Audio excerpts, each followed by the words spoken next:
Today, I'm going to tell you how to make one of the most powerful fat loss tools ever easier than ever before. But first, a question for you. Have you ever cleaned up poo? Random one, but bear with me. Maybe you've cared for an aging relative, you've changed a nappy or 1,000, worked as a carer, or had a dog or a cat. Currently, my main experience of this outside myself is with my sausage dog Fenton, who is a very sweet dog. He's a dog equivalent of the shy, kind-hearted child, with all the good attributes: a gentle nature, he's relaxed, he's calm, and this comes unfortunately with an unwillingness to let me know when he needs the toilet. He won't bark, scratch, whimper, or do anything other than the most subtle signs that he needs the toilet.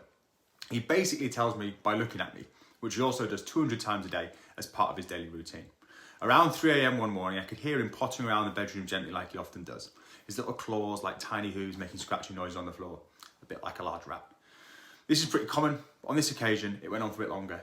Fenton, get to bed, I firmly told him. He dutifully returned to his bed and lay down. He then started to gently huff and hum. After an embarrassingly long time, I had a thought. What if he needs the toilet?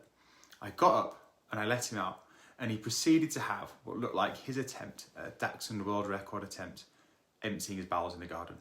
A broad range of the Bristol stool chart littered my garden and lay in front of me, much to his ginormous relief, I'm sure. I, of course, had three options. I could leave this for all eternity, for archaeologists to find in 10,000 years and wonder how 21st century man kept a dinosaur as a house pet. Or I could leave it for Chrissy, which was the most tempting option, or I could clear it up myself. As this is a story on my business page, I'm going to tell you that I took option 3, which of course is the truth and what I did. Imagine if I told you this was an enjoyable task. You'd say I was as full of poo as my dog had been as he desperately tried to warn me through telepathy that he needed the toilet. And you'd be right. Eating veg for a lot of people feels like when they've got to clean up poo. You might say that I'm cooking it wrong, but bear with me. A lot of people eat almost zero veg. They have a belief it'll ironically taste like crap, and so they avoid it. How many people do you think hit the government guidelines of 50 grams of fruit or veg 5 times a day? Almost no one has 3 decent servings in there of veg every day. Many people have none, or some have chopped tomatoes and onions in their bolognese. I can't show you one sustained client who has lost a substantial amount of weight without eating more veg than this. Every single one has eaten in excess of our guidelines of 2 servings a day. And we've been around for over 8 years. Most of them have engaged with eating the more filling but globally avoided fibrous green veg, which still now evokes some negative thoughts and feelings within me, a vague echo from years gone by in my past. Like cleaning up poop, this is something you might never enjoy doing, but you are going to have to accept it. And it's not as bad as you think. It will get easier and to a place where it doesn't even affect you.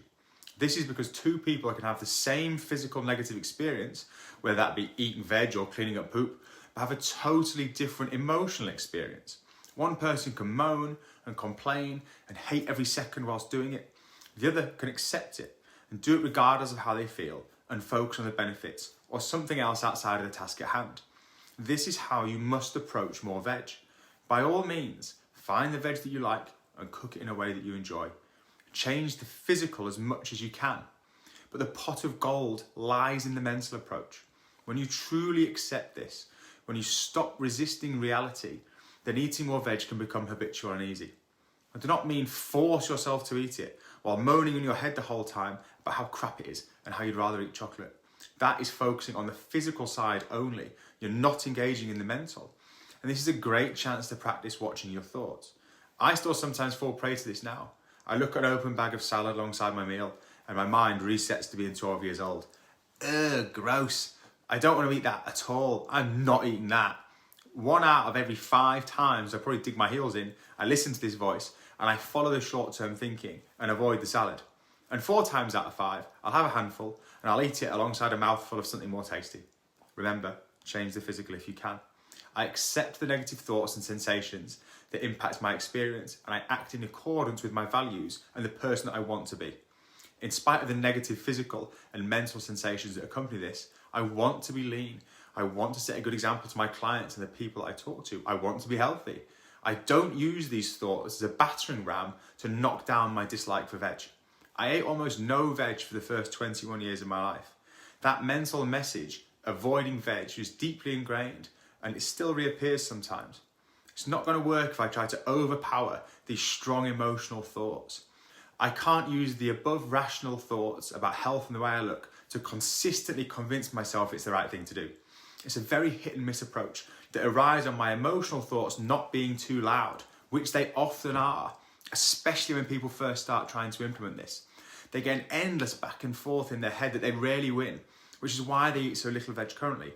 I and you have to let go of the resistance, to let it in, to accept it, allow it, and then choose how to act anyway, if we want it to eventually be an easy process and less of a wrestle. Of course, when I first started doing this, I didn't realise that's how it worked. But it's the very rare person who can force themselves to act in the face of a negative inner voice and truly change a habit long term. Acceptance is key. This can also apply to not eating high-calorie food. Accept the thoughts and decide how to act. Getting up early to go to the gym or exercise. Accept the thoughts, decide how to act. It's the same process you use to adapt to any task you don't like cleaning up poo. If you found this useful, please give it a like. If you went from under eating veg to eating more, let me know in the comments. And if you'd like more content like this, then please subscribe to our YouTube channel.